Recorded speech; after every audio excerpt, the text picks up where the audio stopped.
Before I start this book, I will let you know that this may contain spoilers due to the Heroes of Olympus series. Chapter 1. During the third attack, Hazel almost ate a boulder. She was peering into the fog, wondering how it could be so difficult to fly across one stupid mountain range, when the ship's alarm bell sounded. "Hard to port!" Nico yelled from the foremast of the flying ship. Back at the helm, Leo yanked the wheel.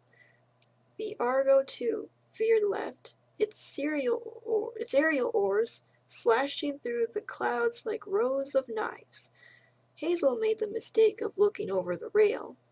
A dark, spherical shape hurtled toward her.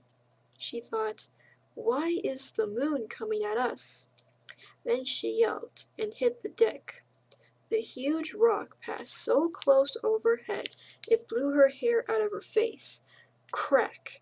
The foremast collapsed. Sail spars and Nico all crashing into the deck. The boulder, roughly the size of a pickup truck, tumbling off into the fog like it had important business elsewhere. "Nico!" Hazel scrambled over to him as Leo brought the ship level. "I'm fine," Nico muttered, kicking folds of canvas off his legs. She helped him up, and they stumbled to the bow. Hazel peeked over more carefully this time. The clouds parted just long enough to reveal the top of the mountain below them, a spearhead of black rock jutting from mossy green slopes. Standing at the summit was a mountain god, one of the Numina Montana Jason had called them, or Ore in Greek. Whatever you called them, they were nasty. Like the others they had faced, this one wore a simple white tunic over skin, as rough and dark as basalt. He was about 20 feet tall and extremely muscular, with a flowing white beard, scraggly hair, and a wild look in his eyes, like a crazy hermit. He bellowed something Hazel didn't understand, but it obviously wasn't welcoming. With his bare hands he pried another chunk of rock from his mountain and began shaping it into a ball. The scene disappeared in the fog, but when the mountain god bellowed again, another Numina answered in the distance, their voices echoing through the valleys. "Stupid rock gods!" Leo yelled from the helm. "That's the third time I've had to replace that mast. Do you think they grow on trees?" Nico frowned. "Masts are from trees." "That's not the point." Leo snatched up one of his controls rigged from a Nintendo Wii stick and spun it in a circle. A few feet away a trapdoor opened in the deck. A celestial bronze cannon rose. Hazel had time to cover her ears before it discharged into the sky, spraying a dozen metal spheres that trailed green fire. The spheres grew spikes in midair like helicopter blades and hurtled away into the fog. A moment later a series of explosions crackled across the mountains, followed by the outraged roars of mountain gods. "Ha!" Leo yelled. Unfortunately, Hazel guessed judging from their last two encounters, Leo's newest weapon had only annoyed the Numina. Another boulder whistled through the air off to their starboard side. Nico yelled, "Get us out of here!" Leo muttered from unflattering comments about Numina, but he turned the wheel. The engines hummed, magical rigging lashed itself right, and the ship tacked to the port. The Argo picked up speed, retreating northwest as they'd been doing for the past 2 days. Hazel didn't relax until they were out of the mountains. The fog cleared. Below them, morning sunlight illuminated the Italian countryside, rolling green hills and golden fields, not too different from those in Northern California. Hazel could almost imagine she was sailing home to Camp Jupiter. The thought weighed on her chest.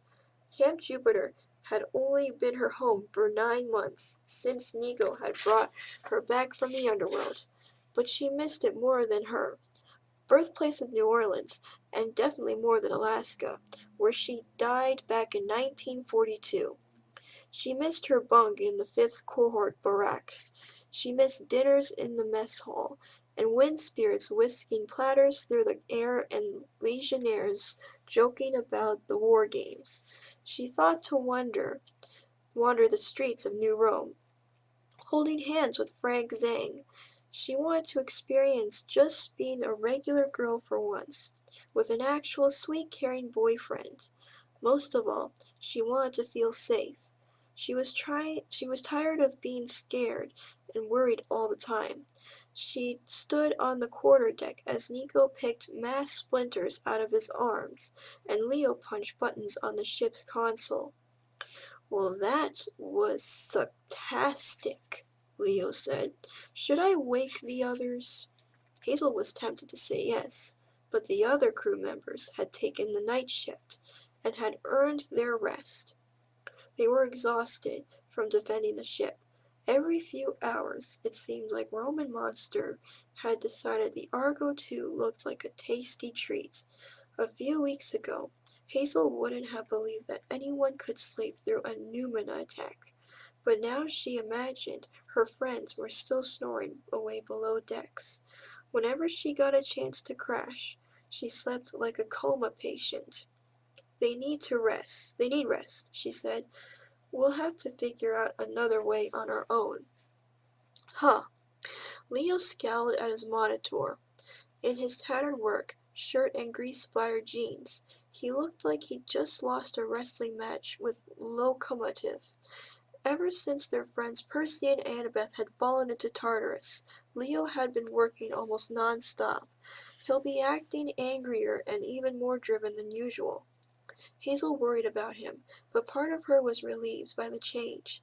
Whenever Leo smiled and joked, he looked too much like Sammy, his great-grandfather. Hazel's first boyfriend, back in 1942. Ugh, why did her life have to be so complicated? "Another way," Leo muttered. "Do you see one?" On his monitor glowed up a map of Italy. The Apennine Mountains ran down the middle of the boot-shaped country. A green dot for the Argo 2 blinked on the western side of the range, a few hundred miles north of Rome.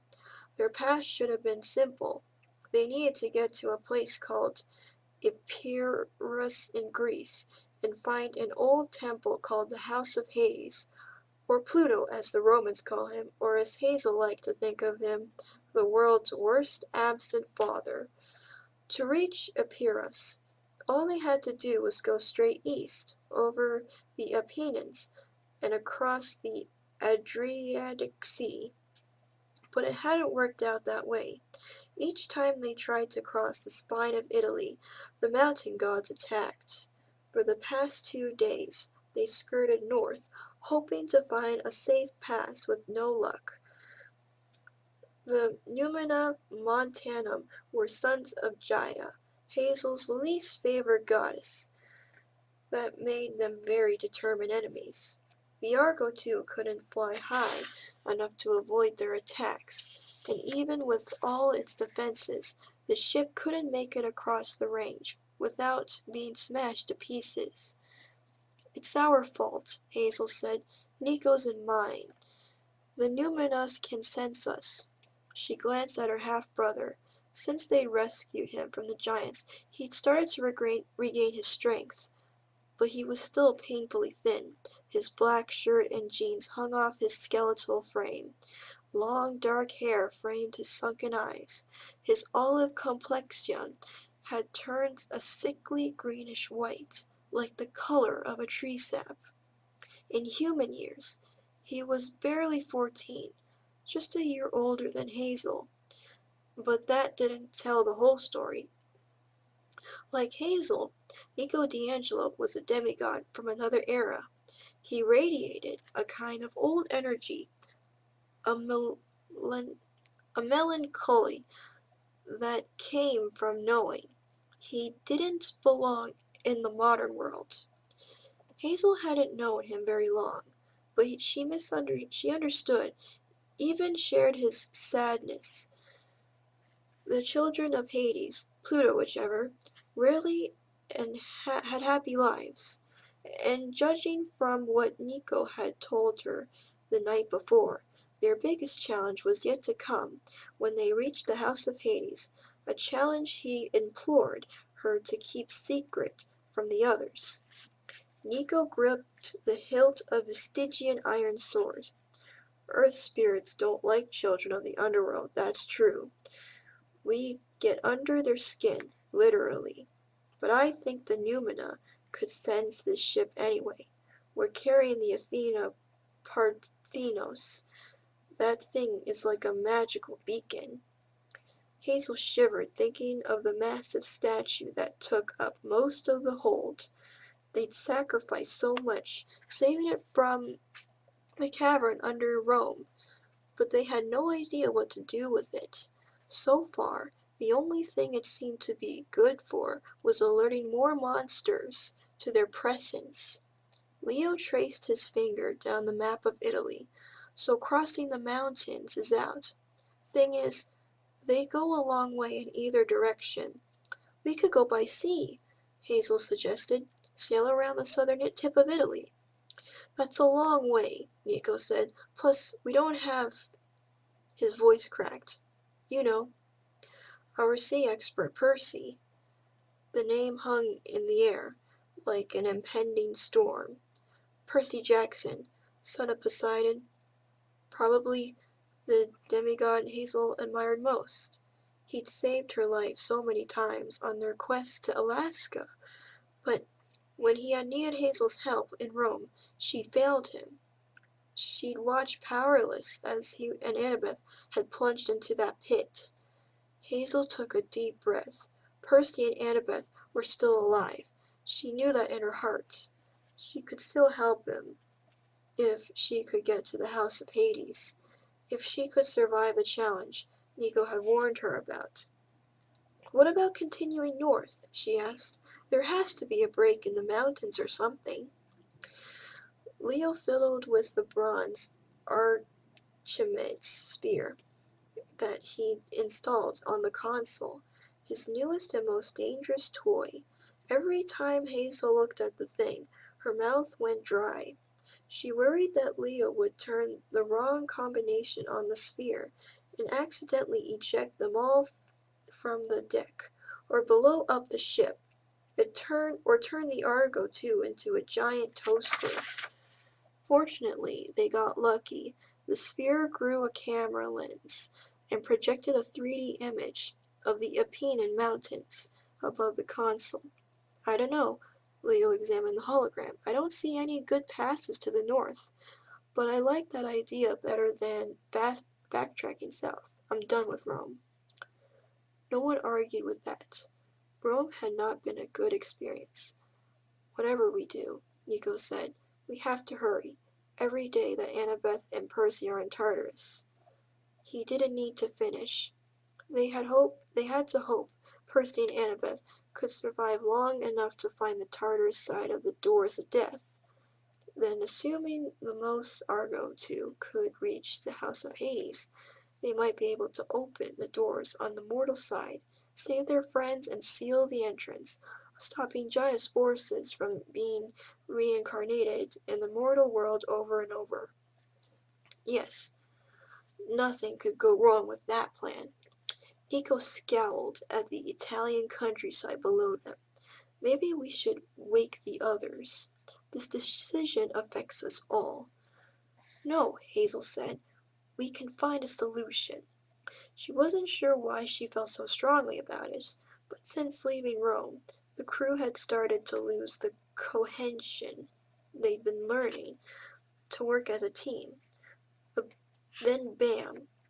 Their two most important members fell into Tartarus. Percy had been their backbone. He'd given them confidence as they sailed across the Atlantic and into the Mediterranean. As for Annabeth, she'd been the de facto leader of the quest. She recovered the Athena Parthenos single-handedly. She was the smartest of the seven, the one with the answers. If Hazel woke up the rest of the crew every time they had a problem, they'd just start arguing again, feeling more and more hopeless. She had to make Percy and Annabeth proud of her. She had to take the initiative. She couldn't believe her only role in this quest would be what Nico had warned her of removing, the obstacle waiting for them in the House of Hades. She pushed the thought aside. "We need some creative thinking," she said.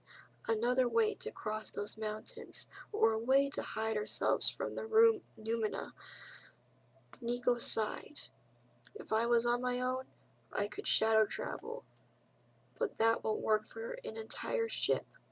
And honestly, I'm not sure I have the strength to even transport myself anymore." "I could maybe rig some kind of camouflage," Leo said, "like a smoke screen to hide us in the clouds." He didn't sound very enthusiastic. Hazel stared down at the rolling farmland, thinking about what lay beneath it, the realm of her father lord of the underworld. She'd only met Pluto once, and she hadn't even realized who he was. She certainly had never expected help from him, not when she was alive the first time, not during her time as a spirit in the underworld, not since Nico had brought her back to the world of the living. Her dad's servant, Thanatos, the god of death, had suggested that Pluto might be doing Hazel a favor by ignoring her. After all, she wasn't supposed to be alive. If Pluto took notice of her, he might have to return her to the land of the dead, which meant calling on Pluto would be a very bad idea. And yet, "Please, Dad," she found herself praying, "I have to find a way to your temple in Greece, the House of Hades. If you're down there, show me what to do."